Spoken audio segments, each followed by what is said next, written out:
Welcome back. स्वागत है आप सभी का। और कंटिन्यूस फिजिक्स की हम लोग तैयारी कर रहे हैं और पार्ट 2 तक हम लोग देख चुके हैं। आज पार्ट 3 के साथ में हम लोग स्टार्ट करेंगे विमी विश्लेषण यानी डायमेंशन एनालिसिस। और इसमें सबसे पहले मैं शुरुआत करूंगा आपकी 7 फंडामेंटल क्वांटिटीज़ और उनके से रिलेटेड डायमेंशंस या विमाओं के बारे में।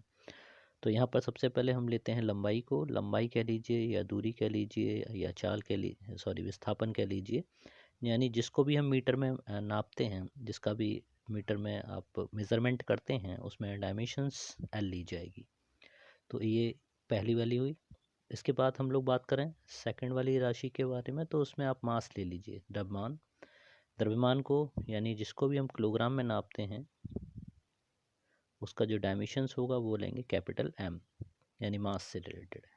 ठीक है, बहुत से स्टूडेंट मीटर से इसको इंडिकेट कर लेते हैं, तो नहीं, मास है, मास से इसको एम लिया गया है।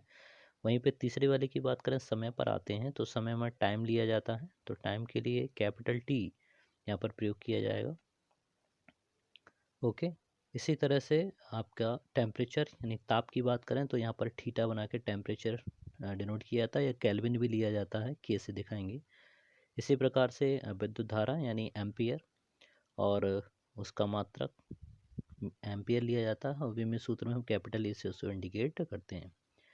ज्योति तीव्रता को हम सी डी से दिखाते हैं, इसका विमी सूत्र कैंडेला। पदार्थ की मात्रा अमाउंट ऑफ सब्सटेंस, इसको मोल लिखते हैं, इसका मात्रक भी मोल है, और इसको आप डायमेंशंस में भी मोल से ही रिप्रेजेंट करेंगे। अब बात करते हैं इसके दो सप्लीमेंट्री क्वांटिटीज़। आपका एंगल और सॉलिड एंगल होता है, तो एक का तो थीटा कोण होता है, एंगल उसका कोण का मात्रक थीटा रेडियन, और उसका डायमेंशंस आप शो करेंगे तो थीटा से। वहीं पर बात करते हैं स्टेरेडियन घन कोण, सॉलिड एंगल बोलते हैं, उसका मात्रक स्टेरेडियन जिससे रिप्रेजेंट करते हैं। आइए बात करते हैं इसका यूज़ किस तरीके से करते हैं। तो सबसे पहले किसी भी डायमेंशंस का विमी विश्लेषण या विमी सूत्र बनाने के लिए आपके पास में उसका फॉर्मूला याद होना बहुत ज़रूरी है। तो उसके लिए हम, अगर मैं स्टार्ट करूं तो यहाँ पर वेग से कर दिया है। वेग से पहले आपके पास क्षेत्रफल होना चाहिए। क्षेत्रफल किसी भी आयत का, किसी भी स्क्वायर का, किसी भी गोले का, किसी भी सर्कल यानी वृत्त का क्षेत्रफल। गोले को तो पृष्ठ क्षेत्रफल लिया जाएगा, तो उस केस में 4πr² लेंगे। यहाँ पर सिंपल अगर हम किसी आयत या किसी रेक्टेंगल का क्षेत्रफल लेंगे तो आप सभी जानते हो L/B लिया जाएगा। और L/B में अब हम अगर मात्रक की बात करें तो लंबाई भी आप मीटर में नापेंगे और चौड़ाई भी मीटर में नापेंगे, तो metre into metre, metre square होता है। यहीं से आप डायमेंशन रखेंगे तो मीटर के लिए जैसे मैंने बताया आपको L यूज़ करना है, कैपिटल L लिखेंगे और L की पावर लगाएंगे 2। तो इस तरह से क्षेत्रफल का विमी सूत्र आपके पास में, या डायमेंशंस कह लीजिए, L की पावर 2 का आपको मिलेगा। आयतन पर आते हैं। आयतन से पहले गोले का पृष्ठ क्षेत्रफल मैं एक बार आपको बता दूं, तो उस गोले का पृष्ठ क्षेत्रफल 4πr² लेंगे। यहाँ पर 4π कांस्टेंट है, आंकिक मान है, इसका कोई भी मात्रा के विमी सूत्र नहीं होगा। त्रिज्या की बात करें, त्रिज्या मीटर में नापेंगे, क्योंकि यहाँ पर स्क्वायर लगा हुआ तो मीटर स्क्वायर करेंगे, और एल से दिखाते हैं मीटर के लिए, जैसे मैंने एल कहा तो एल की पावर 2 आपको दिखाना पड़ेगा। इसी क्रम में आयतन पर आते हैं। आयतन, गोले का आयतन की अगर बात करें, जैसे तो क्यूब का आयतन आप ले सकते हैं, भुजा का क्यू लेना चाहें तो ए की पावर क्यू लेते हैं। भुजा आपकी मीटर में नापी जाएगी, ठीक है, तो मीटर की पावर क्यू या एल की पावर 3 आप इसको बोलेंगे। इस तरह से इसके डायमेंशंस पता किए जाएंगे। तो जैसे मैंने बताया कि इसके डायमेंशंस पता करने के लिए विमी सूत्र का पता होना बहुत ज़रूरी है। तो यहाँ पर जैसे आप पहली राशि यहाँ पर देख रहे हैं, वेग है, वेग अथवा चाल के बारे में आपको गिवन कर रखा है यहाँ पर। तो यहाँ पर वेग का मात्रक, वेग का मात्रक ज्ञात करने के लिए उसका सूत्र आप ध्यान से देख लीजिए, विस्थापन बटे समय। थोड़ा सा मैं इसको जूम कर देता हूँ। तो यहाँ पर विस्थापन, विस्थापन बटे समय, विस्थापन अपॉन टाइम या डिस्प्लेसमेंट अपॉन टाइम, वहीं पर डिस्टेंस अपॉन टाइम, ठीक है, ये आपका वेलोसिटी है, ये आपकी स्पीड है। देखिएगा, मात्रक दोनों का बनेगा, विस्थापन चाहे मीटर में नापें चाहे दूरी, तो मात्रक बनेगा मीटर, और समय दे रखा है तो नीचे सेकंड। मीटर बटे सेकंड दोनों की मात्रक है, लेकिन दोनों अलग अलग राशियाँ हैं। कैसे अलग हैं वो भी आपको यहाँ पर क्लियर कर देते हैं। वेग जो है आपकी सदिश राशि है, वहीं पर चाल जो दूरी बटे समय के बराबर है, ये आपकी अदिश राशि यानी स्केलर क्वांटिटी है। लेकिन दोनों के मात्रक सेम होंगे भाई, मीटर पर सेकंड। और डायमेंशंस की अगर बात करें तो डायमेंशन के लिए मीटर के लिए जैसे मैंने एल बताया, और समय के लिए यानी सेकंड के लिए टी, एल अपॉन टी है। ठीक है, टी जब भी ऊपर जाएगा तो पावर देख रहे हैं माइनस की हो जाएगी, तो उसे आप लिखेंगे एल माइनस वन। तो यहाँ पर विमित सूत्र आपको मिलेगा L T minus one. Okay, इस तरह से पूरी श्रृंखला है आपके पास में, और इसको आप कंटिन्यू आप लोग यहाँ पर देख लीजिए।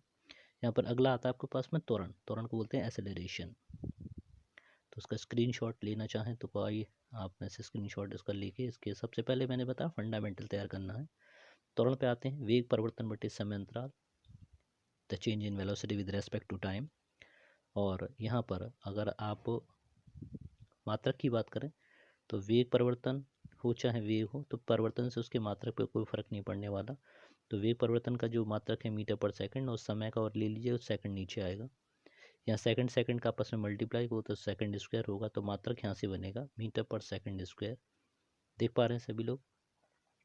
तो यहाँ पर हम मीटर की जगह एल आप इस्तेमाल करेंगे, कैपिटल एल, और टाइम की जगह पर टी की पावर 2 लिखेंगे। टी की पावर ऊपर 2 जाएगा तो टी माइनस 2 मिलेगा। तो आप जैसे देख पा रहे हैं एल टी माइनस 2 त्वरण का विमित सूत्र है।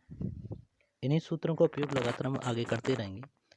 जैसे आप देख पाएँ कि बल, थोड़ा सा मैं और थोड़ा सा श्रिंक कर लेता हूँ, तो उसमें जैसे आप देख रहे हैं तीसरा पॉइंट हम लोग पहुँचे हैं बल पर। बल इक्वल टू द्रव्यमान इंटू त्वरण, mass into acceleration, F equal to M into A. ये फॉर्मूला आपको ध्यान रखना पड़ेगा। और यहाँ पर थोड़ा सा एम द्रव्यमान है तो इसका मात्रक किलोग्राम, वहीं पर अगर त्वरण की बात की जाए तो मीटर पर सेकंड स्क्वायर, इसके जस्ट ऊपर अभी हम लोग आपने देखा है। तो ये पूरा मिलाकर बना किलोग्राम इंटू मीटर पर सेकंड स्क्वायर। तो हम लोग पढ़ रहे हैं विमित सूत्र। तो विमित सूत्र यानी डायमेंशंस में किलोग्राम को मैंने से बताया एम से आप इंडिकेट करेंगे, मीटर की जगह एल लेंगे और टाइम की पावर 2 लगाएंगे। टी ऊपर जाएगा तो again M L T minus 2। यहाँ पर आपको थर्ड क्वांटिटी आपको ये प्राप्त होगी। इसी तरह से फोर्थ पे आइए, कार्य पर आते हैं, बल इंटू विस्थापन। अब आप समझ पा रहे हैं, अब हम सीधे सीधे मात्रक रखेंगे। बल का विमित सूत्र एम एल टी माइनस 2, और साथ में विस्थापन आ रहा है तो एल आया, एल और एल का मल्टीप्लाई करेंगे तो M L two T minus 2। कितना सरल है याद करना। ठीक है, तो केवल अगर आपको केवल फॉर्मूला याद है तो आप इजीली किसी भी डिराइव्ड यूनिट का, किसी भी भौतिक राशि का व्युत्पन्न डिराइव्ड यूनिट का आप विमित सूत्र पता कर सकते हैं। ठीक है, तो इसी क्रम में हम लोग आगे बढ़ते हैं और अब पहुंचते हैं शक्ति के ऊपर। शक्ति पे आते हैं। शक्ति का फॉर्मूला ध्यान कीजिए, कार्य बटे समय। विमित सूत्र होगा M L two T minus 2।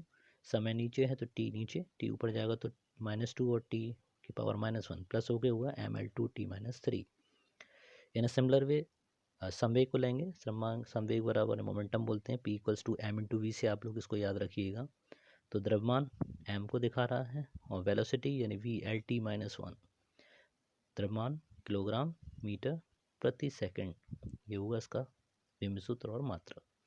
Kinetic energy पे आते हैं। काइनेटिक एनर्जी 1/2 के से आप दिखाते हैं, K equal to 1/2 M V square. तो 1/2 को छोड़ दीजिए, इसका कोई विमित सूत्र नहीं। द्रव्यमान का आप किलोग्राम लेंगे और वेलोसिटी का मीटर पर सेकंड स्क्वायर। ठीक है, तो मीटर स्क्वायर और सेकंड की पावर 2 हो जाएगा। एल टी माइनस 1 होता है तो वहाँ पर 2 होगा, और ये सेम टू सेम वही होगा जो वर्क का होता है। तो यहाँ पर डायमेंशंस आपके हो जाएंगे M L two T minus 2। Similar way में गुरुत्व से जितनी भी ऊर्जाएं होंगी, ठीक है, तो उनका विमित सूत्र बिल्कुल सेम होगा भाई। किसके बराबर? कार्य के। कार्य का भी विमित सूत्र सेम है, गति ऊर्जा का सेम है, स्थिति ऊर्जा पोटेंशियल एनर्जी का सेम है। ठीक है, तो अभी कभी कभी आपको ये बैचेस में पूछ लेते हैं कि किस किस के विमित सूत्र एक जैसे हैं।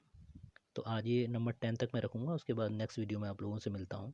तो नंबर 9 पे आते हैं। दाब का आप निकालेंगे बल अपॉन क्षेत्रफल।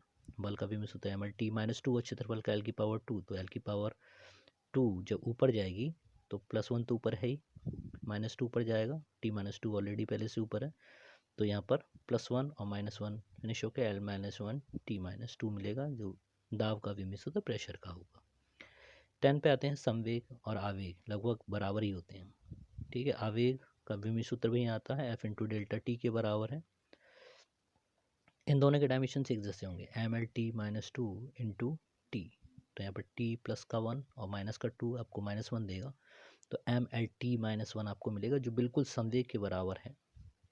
तो यहाँ पर ये आपका आज का वीडियो मैं यहीं पे विराम करता हूँ। नेक्स्ट वीडियो में बहुत ही जल्दी आपके साथ मुलाकात होगी। तब तक के लिए जय हिंद, जय भारत। पढ़ते रहो, बढ़ते रहो। धन्यवाद।